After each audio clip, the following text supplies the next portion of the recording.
Hello, welcome to Storytime with Miss Rose. We are reading Elizabeth Joyce Speare's The Bronze Bow. You can follow along by purchasing a book from Amazon or going to your local library and getting a book or seeing if one of your friends have one. We're on chapter 5 today on page 53. The month of Nisan drew to a close. It was the time of the first harvest.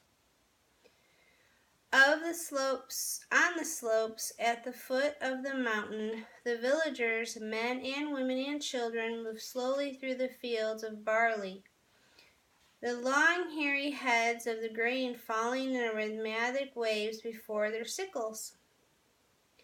From the mountain lookout, Rosh's men watched them, speculating from which unguarded field they might snatch their own due share. Daniel, who had never before been discontented with a mountain springtime, felt restless. He chafed at the days of heavy labor required to make one inferior sword. He yearned for the day when they could ease to make swords and could at least put them to use. He was impatient with Rosh's waiting. Every day Rosh's spies brought news of caravans passing on the roads below. When the men least expected it, Rosh would give sudden orders, and there would be a spurt of furious activity. Then Daniel would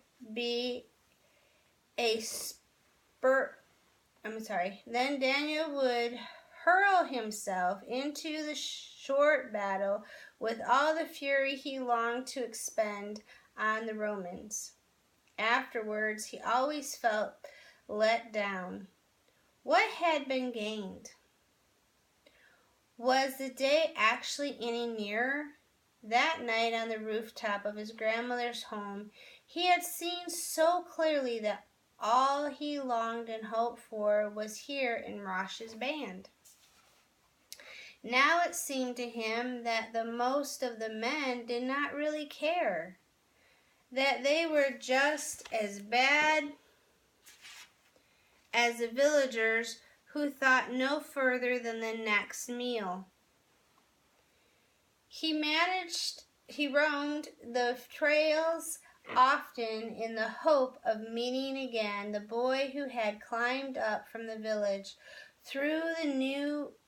though he knew that by now Joel Bar Herzon must be living in a big house in Capernaum.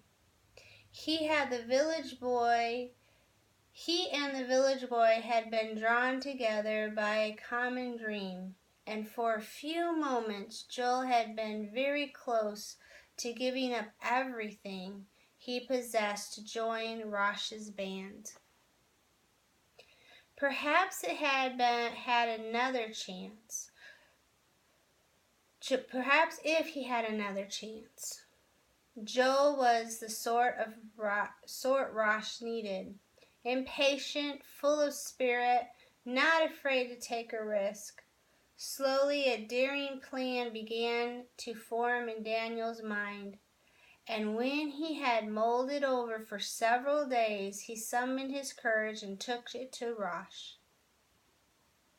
Rosh heard him out, his button-black eyes twinkling with derision. "Ever been to the city of Capernaum?" he inquired.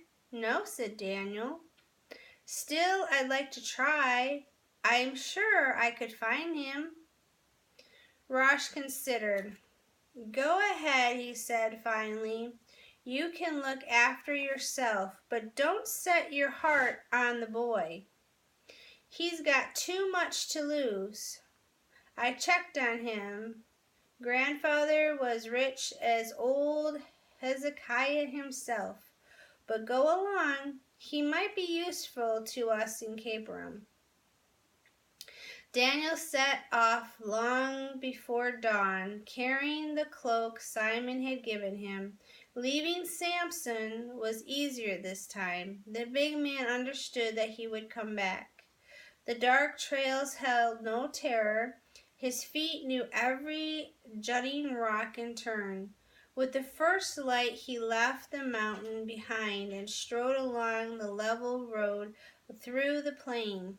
In the east a yellow glow began to gather, sending out long spears of pink and pale amethyst. From the olive groves came the song of a lark, rising to a thin, clear sweetness against the pearly sky. On every side sounded the urgent chirping of linnets and finches. Abruptly the sun burst forth. Daniel could see a golden field of mustard stretching as far as his eyes could reach. The yellow blossoms so high that a man could walk through them unseen. Presently he overtook a caravan, prodded on the weary drivers. The camels swayed slowly. Above the smell of camel, Daniel's nose caught an unfamiliar fragrance, sweet and spicy, which seeped from the toppling bags they carried. As the day grew brighter, the road was busy with farmers trundling small wagons or bearing on their shoulders baskets of vegetables for the city market. Already the excitement of the city quickened his pulse. He came out on the last long slope of the road. Below him lay the sea, like a great blue jewel in the sun, and at its edge the town of Capernaum, a mass of dark stone houses, thick clustered. A transparent veil of mist and smoke hung over the rooftops.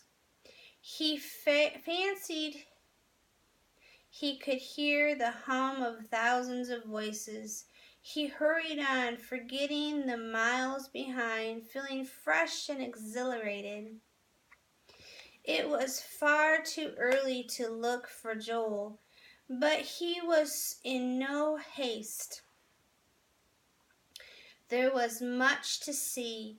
He wandered through the streets, taking in great gulps of busyness, the color and sound and smell of them. In the marketplace the farmers were heaping squashes and cucumbers and melons, and merchants jabbered in outlandish tongues as they set up booths of cloth or baskets of pottery. He saw 4 elders of the Pharisees, the Philistines, bound to their proud foreheads, walking with great care that their tasseled robes did not brush the passer-bys, lest the merest touch might make them unclean. Once he saw a black slave scurrying about his master's business. Did he, if Daniel could understand, speak the same language of Samson as Samson? He came to the harbor and gazed at the multitude of boats, fishing dories and pleasure craft and flat-bottomed barges. Back and forth from the anchored barges moved an unending line of half-naked men, bearing on their backs the sacks of grain and baskets of fruit which the farmers had brought to the city. So this was where the food went that was borne away day after day from his own village?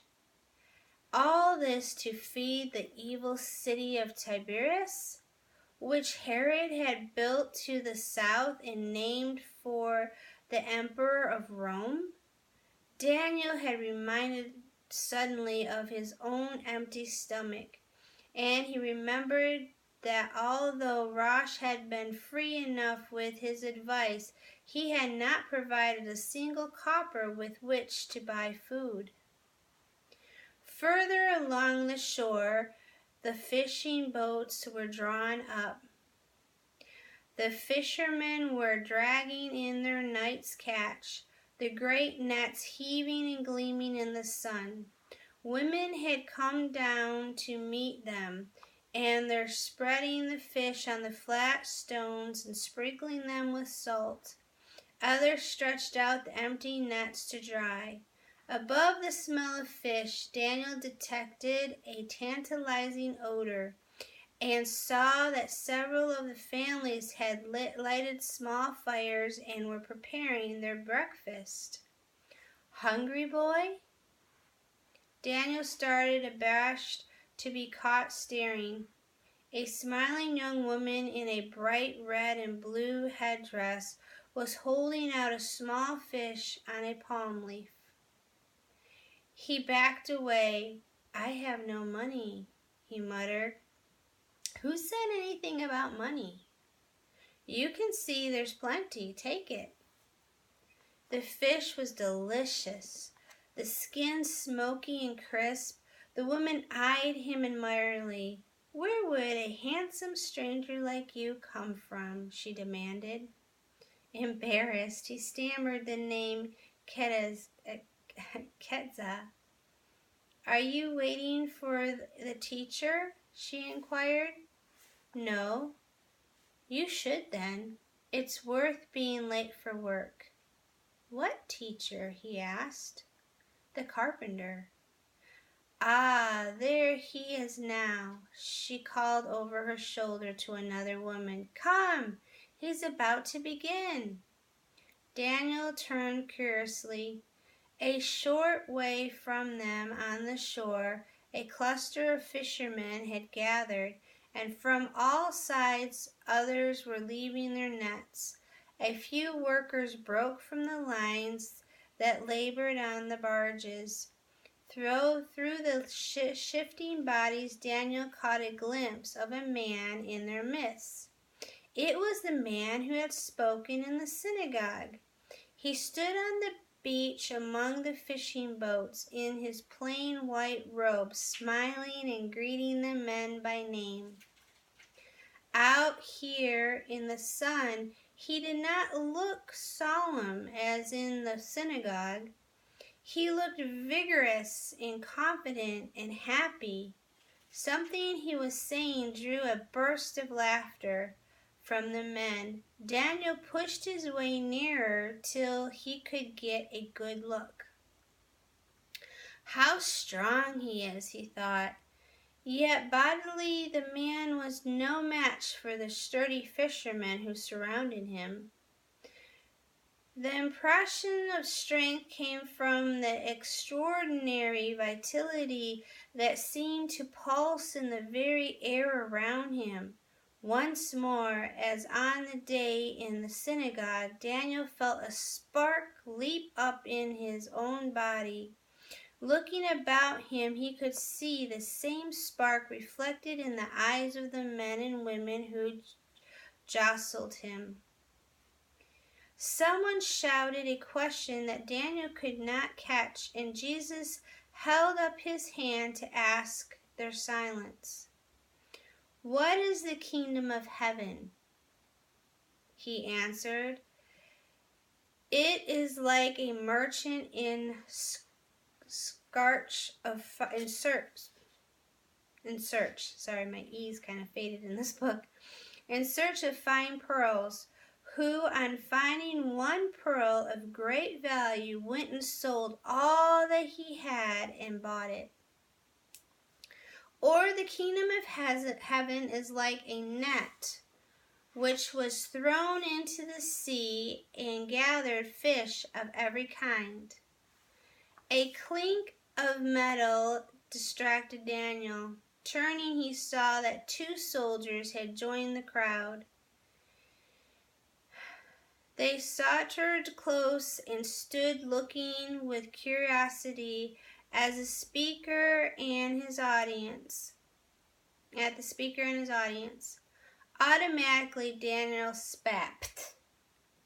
Two fishermen glared at him. Plainly, they resented his disturbance more than they did the presence of the soldiers. One of the Romans shot him a quick, contemptuous glance. Jesus took no notice whatsoever. He would not have missed their tall helmets, yet his calm voice did not falter. Anger spiraled up in Daniel. He didn't want to hear any more. The nearness, the arrogance of those two choked him. He turned his back on them and walked away. Yet he could not escape the sight of the Roman soldiers. They stood on the docks, counting off bales of wheat and vegetables. They strolled through the marketplace. Everywhere the Jews went about their business, paying no attention. The boy who had lived for 5 years in the solitude of the mountain, nursing his hatred and keeping it ever fresh, could not credit his own eyes. How could these city people endure to be reminded on every hand of their own helplessness? More shameful still, he saw merchants joking with the soldiers. He could not understand. Where was their pride? And had they forgotten altogether? If Rosh were here, he would open their eyes. Why did that Jesus do nothing? At the thought of Rosh, he was reminded of the reason he had come to the city. It took him some time to find the house of the Rabbi Hezron. Finally, someone directed him up the steep hill that rose above the harbor. As he climbed the cobbled street, his stomach began to clamor. He had counted on Joel to observe the unwritten law that provided that any stranger who came to one's door must receive food and shelter. But as the crowded stone dwellings gave way to the long forbidding walls of large estates, and he caught glimpses of gardens and terraces rising one upon another, green and golden, he felt his first doubt. Rosh had warned him that Hezron had inherited great wealth, but Daniel had no acquaintance with wealth. He had not been prepared for the hugeness of it. Would such houses as these remember the law of hospitality? Or would they turn him away like a beggar? He came to the heavy door in the wall in which he had been directed, and rang the bell that hung there. After some time, the wooden door creaked open, and a wizened man peered out at him. Hezron? In the nick of time, he noticed that the man's ears had been pierced.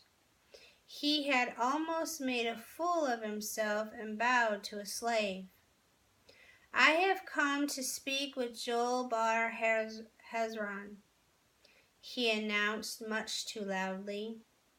With reluctance, the servant allowed him to step into a narrow, tiled corridor. You will wait here, he said. What name shall I give to the young master? Tell him it is Daniel Barjamin, a friend from Kedza.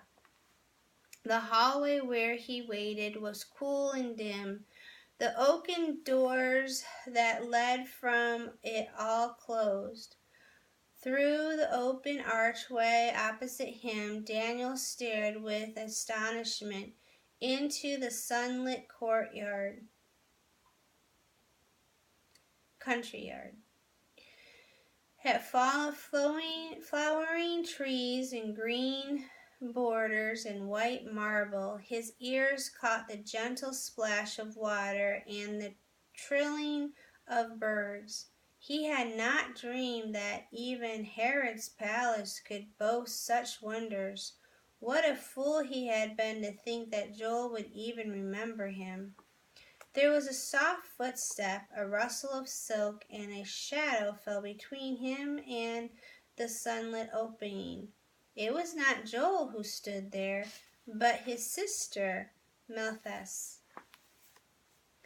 A robe of thin, soft material fell in exquisite folds to delicate embroidered sandals.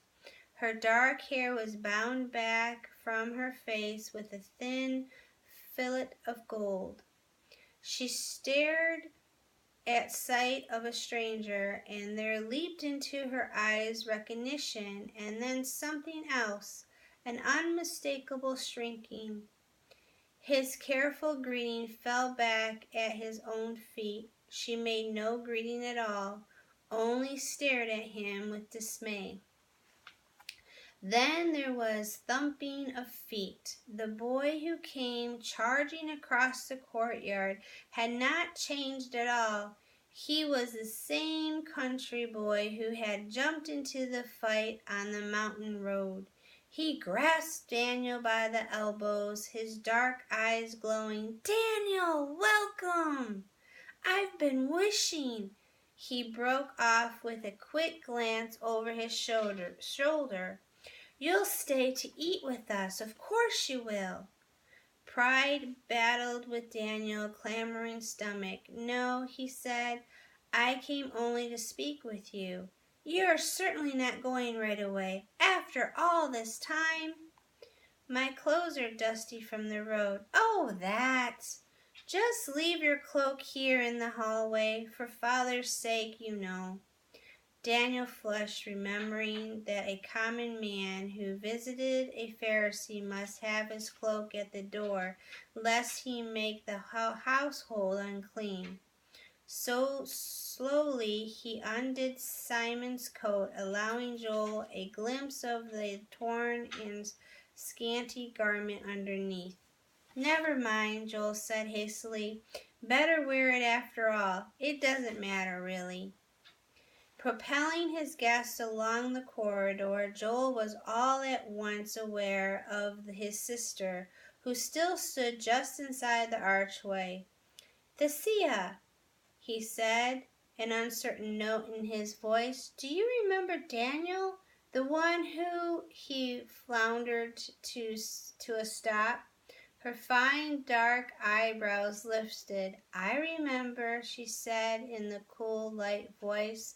Then she turned on her embroidered sandals and walked away from them. Joe looked after her with annoyance. Then he shrugged. "Don't mind Thea," he said. "She's putting on city airs lately. Come, we'll go up to my room where we can talk. If you knew what it's like to see someone from home." Daniel had to follow rapidly through the courtyard, that he had only a blurred impression of green beauty. They passed beneath a row of slender columns into another corridor, up a flight of shallow steps, and into a small square room. Apparently, Joel slept in this room and did not even have to share it with anyone.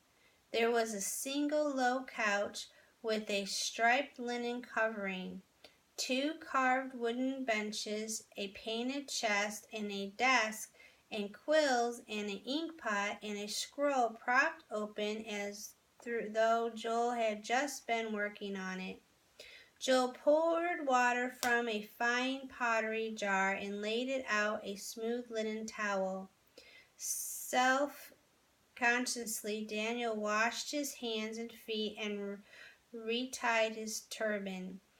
It was plain that Joel did not care whether he was respectable or not, that the boy was overjoyed to see him. Daniel's weary self-confidence reassured itself. He would not let himself be shaken again by a silly girl. "Did Rosh send you?"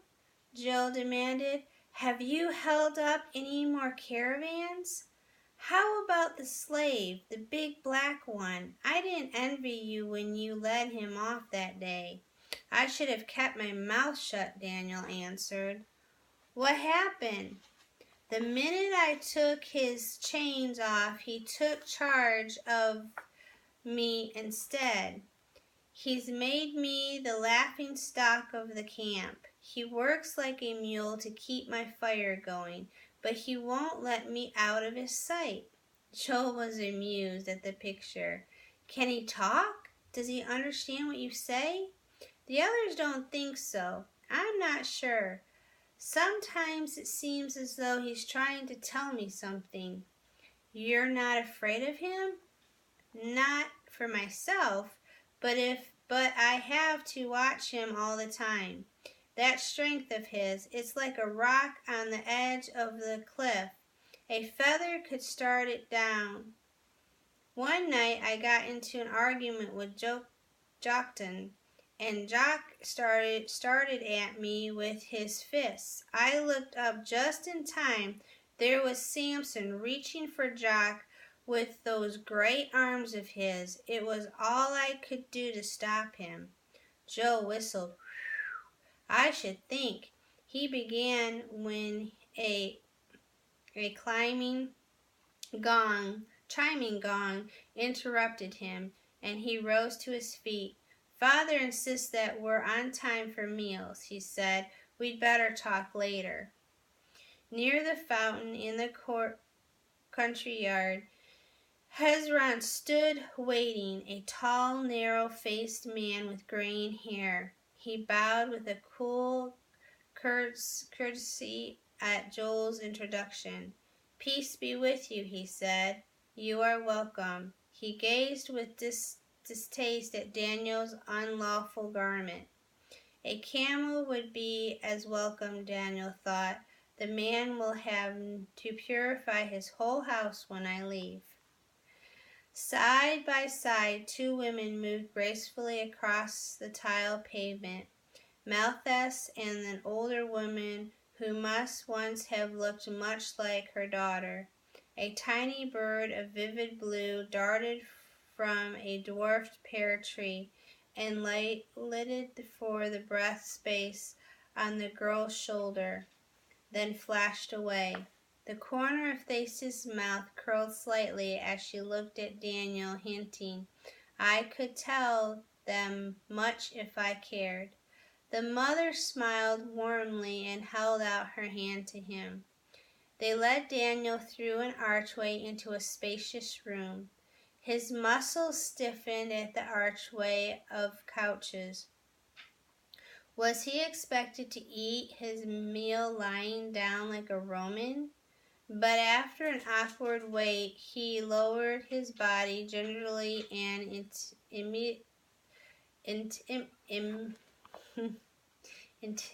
oh, come on, Rose. Okay, wait, he lowered his body gingerly and, imitating Joel, propped himself up on the elbow, aware of Theseus' amusement. For all her airs, he could wager she had never seen a couch herself up to the month ago. No one in the village boasted such heathen nonsense. Joel's mother, with a gracious word, led her daughter behind a silken screen, where they would both be hidden from view while the men of the family ate. More nonsense. Daniel was sure that in the village they must have sat on mats and eaten their meal together like any other family. Through the prolonged hand-washing, Daniel fidgeted,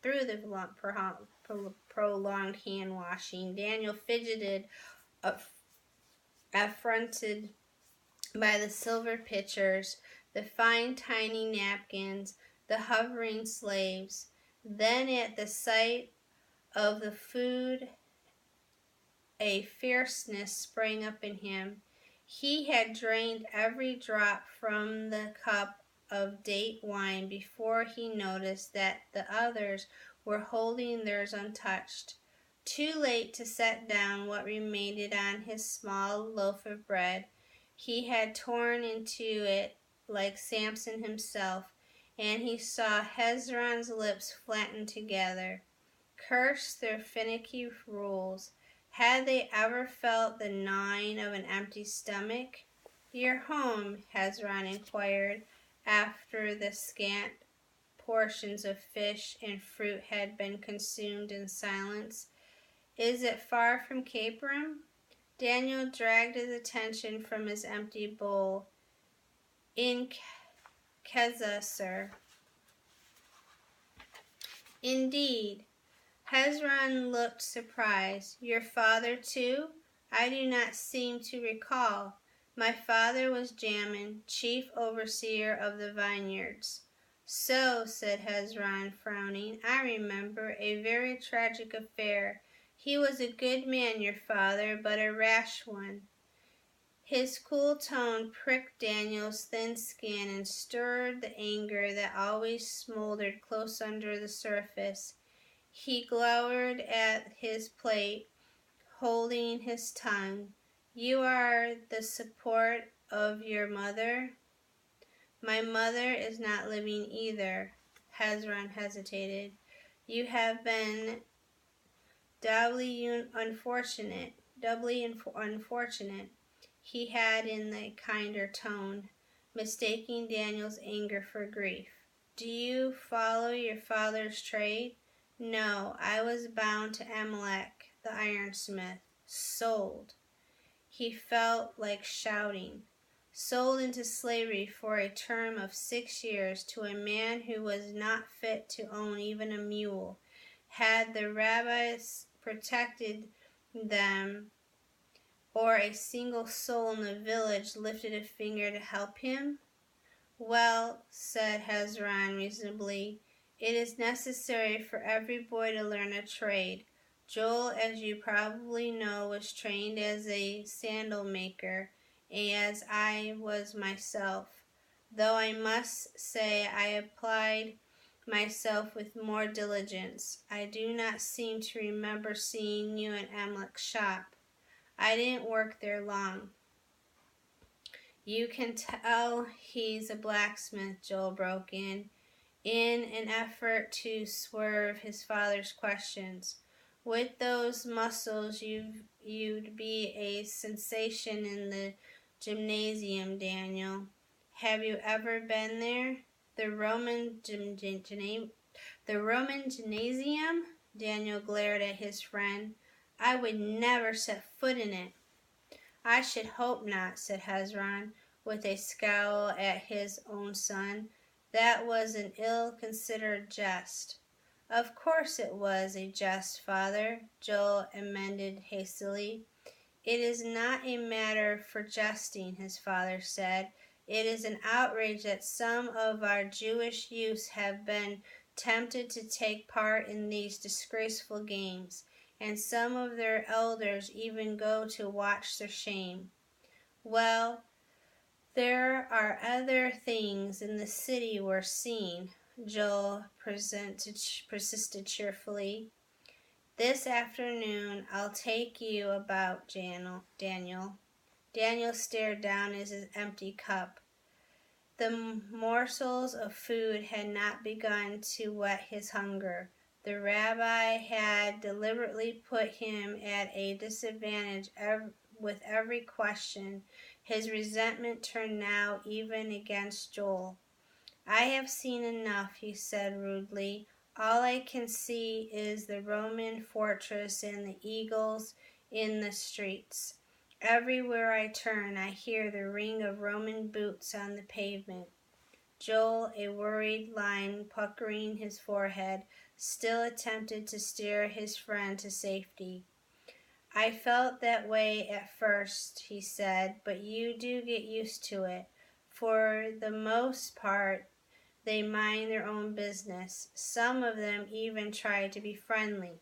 Friendly? Daniel reared up on his couch. This morning on the road I passed an old man mending the axle of his wagon.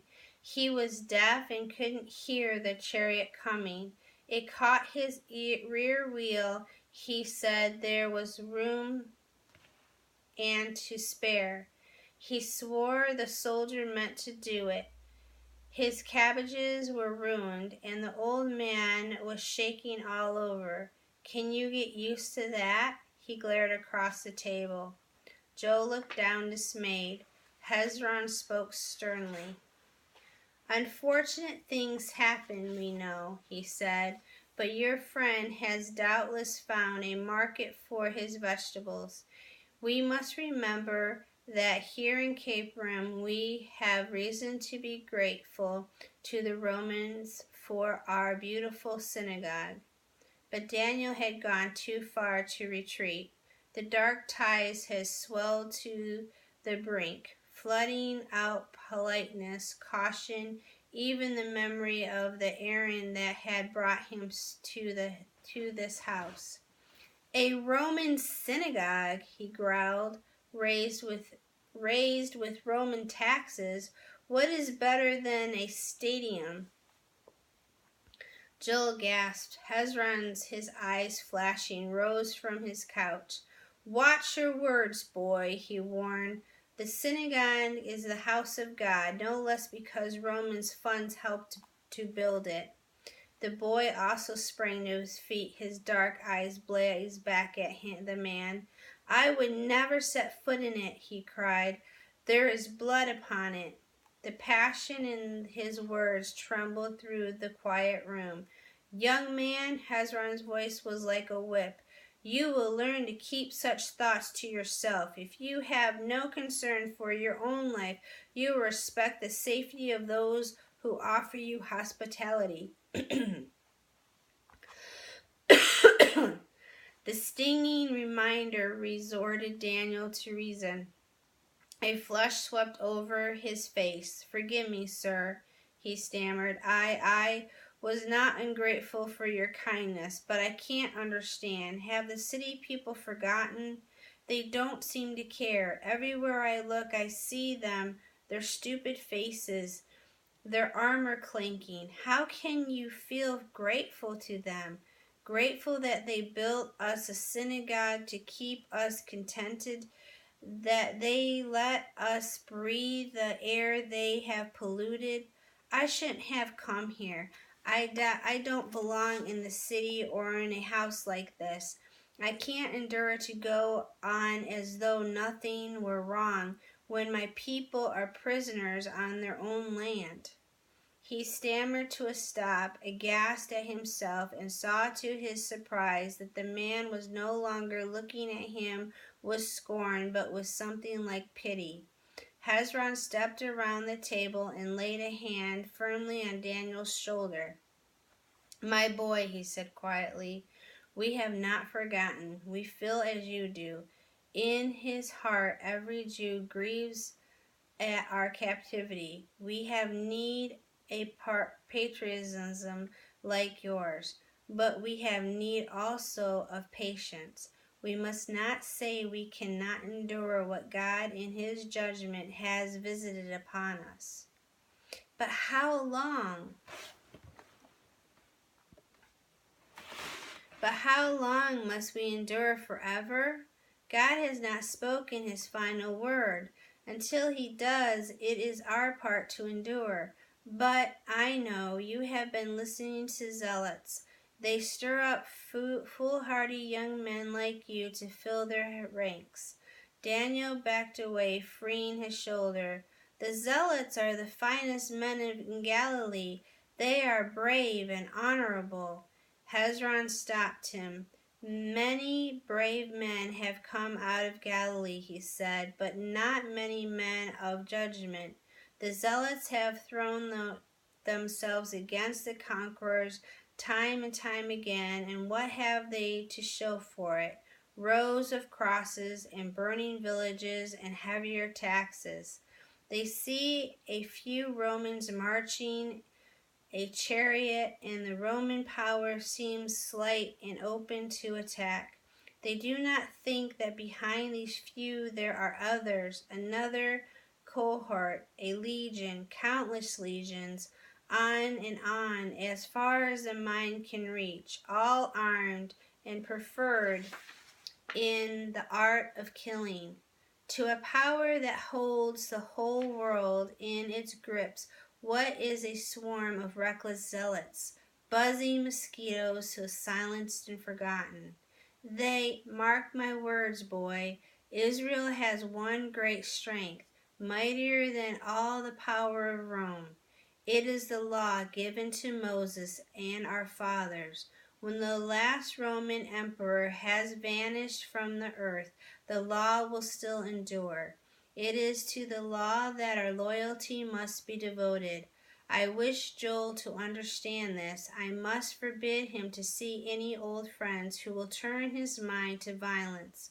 I ask you to go now at once. Go in peace, Daniel, with a prayer that you may see the truth before the rash tongue of yours betrays you. But do not return. He motioned to a servant who stood near the door. Go with our guest and see that he is started on the right road. Joel made an impulsive gesture, swiftly checked and stood quietly, thoroughly silenced, too confused even to attempt a courteous leave-taking. Daniel flung his back, his head, and followed the servant from the room. As the outer door shut behind him, all his rage was turned against himself. How could he have bungled his errand so stupidly? He had failed Rosh. Rosh would have never trusted him again, and why should he? He could not even keep his own head, and he had lost Joel. Yet, beyond the humiliation of reporting his defeat to Rosh, he knew a sharper disappointment. He had lost not only a new recruit, he had lost something he had been close to having for the first time in his life, a friend of his own. That's the end of chapter 5. I wonder if they'll ever see each other again. Well, good night. God bless you.